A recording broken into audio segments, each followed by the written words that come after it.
You might be the king of thieves, but I am master of mayhem.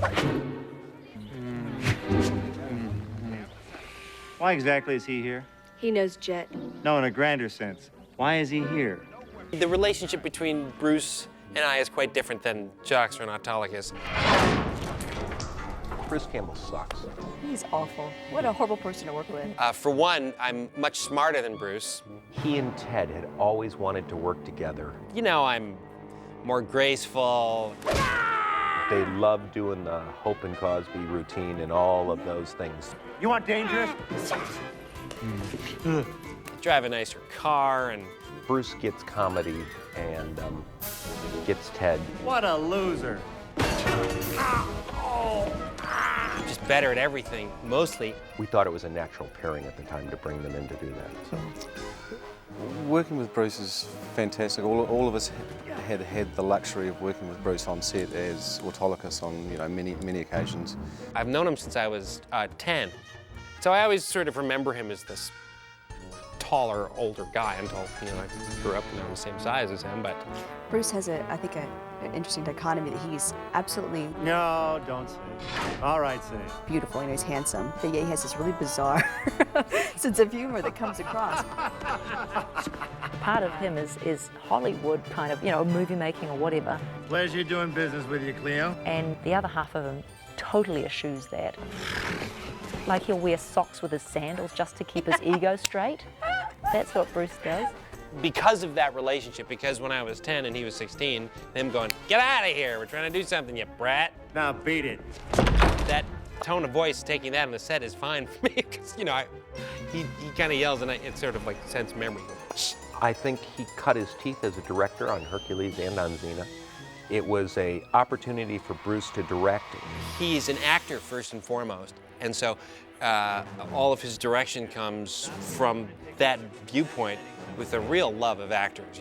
He loves to, see what he can get out of this guy and that guy. Actor-directors, Charlie Siebert, Bruce Campbell, Anson Williams, they tend to pull very good performances out of not just Lucy and Renee. I've been watching Xena. This is what Xena would do. But the B, C, and D characters. TV actors, all of them, after a while, tend to get very complacent with the acting. Somebody like Bruce is good to have now and again, so it's a little pepper in the mix. You better be sharp on your lines with Bruce, because if you're not, he'll let you know. What was that all about? Whoa. You learn little lessons through your career and they kind of stick with you. I'm only in this for the reward. With a new director who I don't think had done a lot of fast turnaround TV and was maybe a little bit intimidated by Bruce as well. And the director starts to talk about shots, going like, okay, well, the first shot's through the window here and we want to put the camera here and we're doing this and we're coming in and then we end up on a close-up of Bruce and then we come over here and we do this and we come around. And Bruce just said, whoa, whoa, whoa, stop. And went up to the guy and said, listen, I am an actor, these are fellow actors. How about, first of all, we read the scene, we do the dialogue, we do the words. Then we do a little block through, you tell us where you'd like to come through. Then you can talk about your shots, okay? He was so right. Okay, back to the show. Ted Raimi was brought in as the comic relief. Salmonius was going to play in Hercules. Ted was going to play 95% of the time in Xena. Once in a blue moon, somebody, apart from Gabrielle, would get through to Xena, and that was oftentimes Joxer. He really brought out a sweetness in his.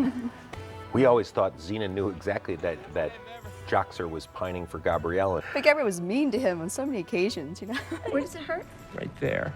Ow! It took until Liar Liar in season 5, where Xena says, well, if you don't want them, is it wrong that somebody else did? And, somebody like you. I love the relationship between Joxer and Gabrielle, though. Look, I'm sorry, Gabrielle. This is for your own protection. My brother's a killer, and I don't want you in the way when I stop him. Joxer! You could tell that Ted and I are so fond of each other. That came across in all the scenes, Yeah. So that friendship and love was there underneath all the bantering. We thought it was an interesting idea to have Joxer have the brother who was everything that he wanted to be, assassin, killer, and all that. The genesis of Jet in King of Assassins was I'm not sure who came up with the idea. I'm not sure who I came know up- we came up with the name. Yeah. We thought he would be a tough guy, and we thought that the story would be, it was going to be a Xena Light episode anyhow, so we thought it would be interesting to explore if Joxer's father was a warlord, who was his brother. A lot of it, I think, came from, I have an older brother who tortured me. Me too. Yeah, and Kay too. And so we decided that, look, if Joxer's dad was a warlord, maybe there's one son in the brood who came to follow in Dad's footsteps. In a lot of ways, that my brother followed in my dad's footsteps. Jet turned out to be the character who gave the wedgies to his, minute younger brother, Joxer. But also, it's sort of the Raimi brothers. Ted is the youngest, I think, of the 4 siblings. Yeah. And there was a lot of that kind of stuff going on in their house. Not the finger! So Ted really embraced the role. And I think he really enjoyed playing both parts, too, because he could experience both sides of the coin, too. It was great. I loved to do all of the episodes where I got to play more than one character. It's a character actor's dream. Everybody on that show during its 6-year run probably played no less than 3 or 4 different people. I played even more than that, probably like 6 maybe. So it was really cool. Mom, where? We did some test screenings, and there was a 16-year-old who watched every Joxer episode and knew every one of his lines, and that was his favorite character. He could care less about Xena and Gabrielle. You know what? There is that element. I never lost sight of that young man and why he was watching the show. Oh, I hate when I'm out bluffed. Hey, I'm just trying to broaden my knowledge. You need help. Some directors, say that to you. You think of ways to blow up their trailer and set their house on fire. You don't know the half of it. Everybody gets Yeah, a everybody little got a little share of of hate in a Right. hit show. Yeah.